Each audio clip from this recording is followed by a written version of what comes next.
football, CAN Cameroun 2022, les éléphants ont eu une préparation difficile. Le sélectionneur Patrice Baumel n'a pu donc disposer de tout son monde. Justement, le contingent ivoirien, basé pour la plupart en Europe, n'a pas donc rallié Jeddah pour la préparation d'Arabie Saoudite.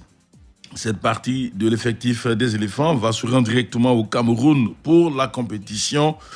Patrice Baumel a donc donné l'information récemment à la presse ivoirienne. Face donc à cette situation, quel commentaire vous faites, mais surtout face donc à cette plus ou moins non-préparation des éléphants, est-ce que pour vous, la Côte d'Ivoire aura une meilleure prestation lors de cette CAN, bien qu'elle ait déjà remporté 2 fois le trophée 27 20, 21, 44, 48 ou encore 27, 20, 24, 87. Mesdames, Messieurs, je vous attends à ces 2 numéros. Franck Nguessan et notre cher ami Alain Mouo vous y attendent également. Ils sont là au bout du fil pour échanger avec vous. Il y a longtemps qu'il n'est pas donc venu sur nos antennes. Aujourd'hui, il a donc décidé d'atterrir. Ah, il se reconnaît. Karamoko Suleiman, bonjour. Oui. Bonjour, mon frère. Comment ça va? Merci beaucoup à notre radio de Côte d'Ivoire. Merci. Voilà, vraiment qui m'éveille chaque matin. Merci. Et là, on ne va pas s'attendre à la victoire. On a déjà... Bon, Dieu merci à toi pour moi déjà. C'est déjà garanti où on ne va pas aller loin. Hein. Ah bon? Voilà. Et pourtant, presque tout le monde a eu la même... Tu vas devenir quelqu'un quand tu le vois, tu commences à voir. Donc ça veut dire qu'on ne va pas aller loin. D'accord. Parce que tout est précipité chez nous. La Côte d'Ivoire, là, tout est précipité. Voilà, tout est précipité. Tout est... Ça peut couler, quoi. Bonne émission à toi. Parce que là, si il m'a passé ce matin, ce serait pas bon. Bonne émission à toi, mon frère. Merci. Merci à vous, monsieur Karamoko Suleiman, depuis Yopougon, la plus grande commune d'Afrique de l'Ouest. Même si Abobo reste la commune la plus peuplée. Divo Katienou, Richard Kwasi, bonjour. Bonjour, Fernand Kwaku, bonne heureuse année. Merci à vous. Merci. Dieu vous garde également. Ouais. Allez, nous vous écoutons. Bon, il faut dire que, en tout cas, nous, on n'a rien à perdre. Hein. D'accord. Voilà, tous ceux qui vont se décider, nous, on est là, il n'y a pas de souci. S'ils vont nous rejoindre en Arabie Saoudite, s'il faut se retrouver au Cameroun, il n'y a pas de souci. L'essentiel, c'est que la Côte d'Ivoire ira loin dans cette compétition. Voilà. Parce que la clé du succès, c'est pas facile à obtenir. Voilà, il faut dire que la Côte d'Ivoire ira loin. C'est toute ma contribution. Merci à vous, monsieur Richard Kwasi depuis Katienou, c'est-à-dire vous précisément à Sueffri. Un autre auditeur est là, Arnaud Kofi, bonjour. Bonjour, Brice. Je suis Fernand Kwaku. Brice sera avec vous tout à l'heure dans On ne comprend pas, vous en faites pas. Ah bon, c'est vrai, il faut dire que beaucoup de nos internationaux sont encore maintenus. D'accord. Mais je pense que cette équipe, on se connaît depuis longtemps, ils ont joué ensemble. Ça fait un peu longtemps. Voilà, je pense qu'ils sont confiants. Voilà, avec la détermination, je pense que nos Ivoiriens peuvent aller loin. D'accord. Donc, c'est vrai que ça va perturber un peu, mais ils se connaissent. Voilà, je pense qu'on peut. Ce n'est pas un élément aussi déterminant pour la compétition. D'accord. Je pense que ça va aller. Ok. Et puis bon, je suis confiant. Merci à vous, monsieur Arnaud Kofi, depuis Achefri, et puis surtout, très bonne journée à l'écoute des programmes de Radio Côte d'Ivoire.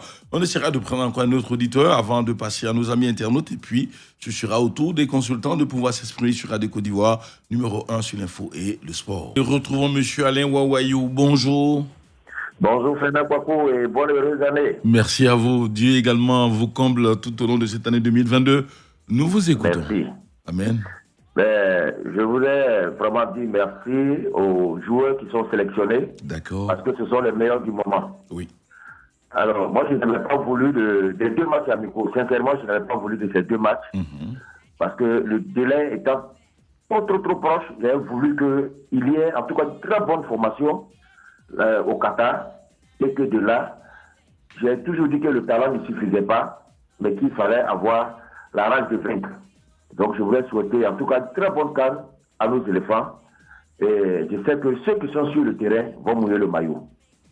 Merci à vous, monsieur Alain Wawayou, depuis Divo, et puis surtout, très très bonne journée à l'écoute des programmes de Radio Côte d'Ivoire. Vous en faites pas, vous serez servi tout au long de cette CAN 21 qui se joue finalement en 2022 au Cameroun. Toutes nos équipes sont à pied d'œuvre pour que vous puissiez être satisfaits. Vous aurez les matchs sur nos antennes, vous aurez les débriefs, vous aurez également Cannes Festival dans les différentes communes d'Abidjan, ça et là, avec toute l'équipe de Radio Côte d'Ivoire, le département des sports, les programmes et la production. Ce sera donc une véritable fête ici en Côte d'Ivoire qu'on vous donnera à la faveur de cette Cannes. Dans un court instant, ce sera donc au tour de nos consultants d'intervenir, mais pour l'instant, allons prendre des nouvelles de nos amis internautes avec M. Blaise Kouassi depuis Boisflé qui lui se pose la question de savoir s'il y a eu justement préparation et s'il faut qualifier cette préparation de bâclée parce que pour lui, la Covid-19 a réservé le même sort à la quasi-totalité des pays participants donc à la CAN et notre sélectionneur national dispose pour lui d'un effectif assez important pour qu'il puisse aligner une équipe à même de faire une très bonne figuration dans cette compétition. Les 2 premiers matchs pour lui serviront donc de préparation et la suite de la compétition sera peut-être beaucoup plus meilleure. Et puis, après donc Boisflé, prenons la direction de Bafia, c'est dans le sud Comoé, et c'est M. Roger Nyanzou qui dit ceci, tout est dans les mains de Dieu, les éléphants ne sont pas les seuls à subir les aléas de cette pandémie mondiale, peut-être même que la surprise de la victoire finale viendra donc de là, on ne sait jamais, prions Dieu, seulement a-t-il donc écrit.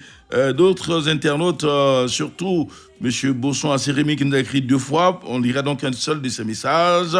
Pour lui, nous allons donc avec les mêmes chances car la Covid-19 n'épargne personne. Toutefois, les rencontres amicales étant donc annulées, il est tout à fait normal que les retardataires se rendent directement au Cameroun pour ne pas donc créer d'autres problèmes. Et il écrit donc depuis Yopougon, Toit Rouge. Et puis, on finit avec M. Namori Bakayoko qui nous écrit donc depuis Touba. Il dit pour lui, bonne chance à donc nos pachydermes. On a un très bon effectif. Cependant, le problème, c'est l'entraîneur Baumel qui a du mal à donc gérer cette équipe tactiquement. Merci à vous, messieurs, d'avoir écrit un peu plus de 37 messages et 12 partages sur notre page Facebook. Allez, c'est donc déjà intéressant pour vous. Et puis surtout, 38 vues. Allez, demain, un autre parcours. Traoré Lassina, bonjour coach. Bonjour Fernand. Jean-Philippe Oria, bonjour. Bonjour Fernand. Messieurs, on a 6 minutes pour nous. 6 minutes, donc considérez qu'on a 5 minutes, 2 minutes et demie chacun. On commence par Jean-Philippe Oria. Commentaire sur cette situation. Vous savez, c'est très difficile aujourd'hui de pouvoir avoir un commentaire, je dirais, patriotique sur ce qui s'est passé au niveau de la préparation des éléphants parce qu'il y a eu tellement d'embûches sur le chemin de nos pachydermes avant leur arrivée du côté du Cameroun, entre les situations de Covid, les situations de disponibilité de certains joueurs, d'autres ont demandé à rester en club pour pouvoir avoir une saison complète, l'entraîneur qui semble perdre à chaque instant ses cheveux. On se demande comment les éléphants de Côte d'Ivoire s'en sortiront du côté du Cameroun. C'est une préparation assez bâclée. Je pense que c'est la première fois que nous vivons ça depuis 1992. Et on attendra de voir la capacité de réaction de nos athlètes pour avoir une idée nette de leur charisme et de leurs possibilités diverses de pouvoir surélever leur niveau. Coach Traoré Lassina, comment est-ce que vous réagissez? Après l'élimination de la Côte d'Ivoire au mondial contre le Cameroun, beaucoup d'anomalies ont été détectées normalement au niveau de la sélection sur le plan défensif. Et puis les milieux de terrain qui ont montré quand même des limites dans les dernières passes, sans oublier le problème de combativité. Et donc la préparation devait permettre au staff technique, à travers ce regroupement-là et les matchs, de pouvoir savoir utiliser au mieux cette pléiade de joueurs talentueux que regroupe la sélection pour sortir une équipe homogène, efficace, qui est capable de dégager une identité de jeu. Mais malheureusement, l'homme propose, Dieu dispose. Il y a eu quand même des cas de Covid, des blessures, et puis le projet de pouvoir mettre une équipe compétitive en place a avorté. Maintenant, qu'est-ce qu'il faut faire? Il faut improviser. Dans cette improvisation, il faudra quand même, avec les éléments de bon, chercher à mettre vraiment une équipe assez compétitive dans un système bien réglé pour pouvoir aborder les premiers matchs qui vont servir de matchs de préparation. Maintenant, cet impasse, pour moi, aura des répercussions lorsque nous allons avoir l'opportunité d'aller au second tour. C'est en ce moment-là que, franchement, les petites erreurs vont se payer cash. Merci à vous, coach Traoré Lassina. Allez, Jean-Philippe Bory, avant de vous laisser partir, les éléphants, c'est vrai, ont quitté donc le lieu de préparation pour le Cameroun avec une triste nouvelle. Marcelin Gradel a perdu son père. Le garçon est sûrement affecté. Quelle adresse pour lui en ce moment? Mais je pense qu'il faut qu'il sache que nous sommes tous de cœur avec lui, toute la Côte d'Ivoire est de cœur avec lui, qu'il se considère en mission pour la nation comme un soldat. Et voilà, c'est une petite nouvelle, personne n'aimerait l'entendre.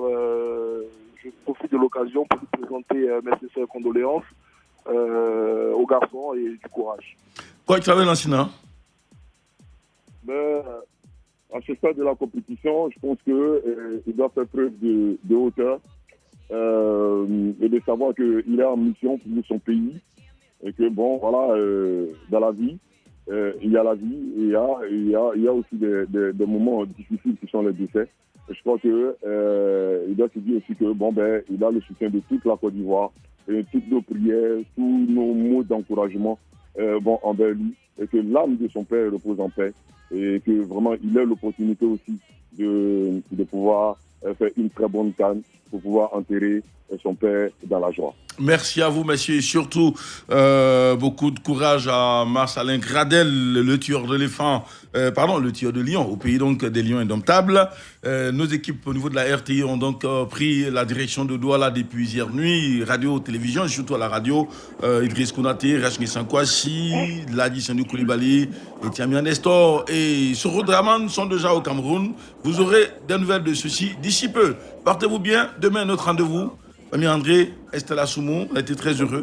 Elle arrive, Martha Kissi, pour les informations. Radio Côte d'Ivoire, Abidjan, 88.fm.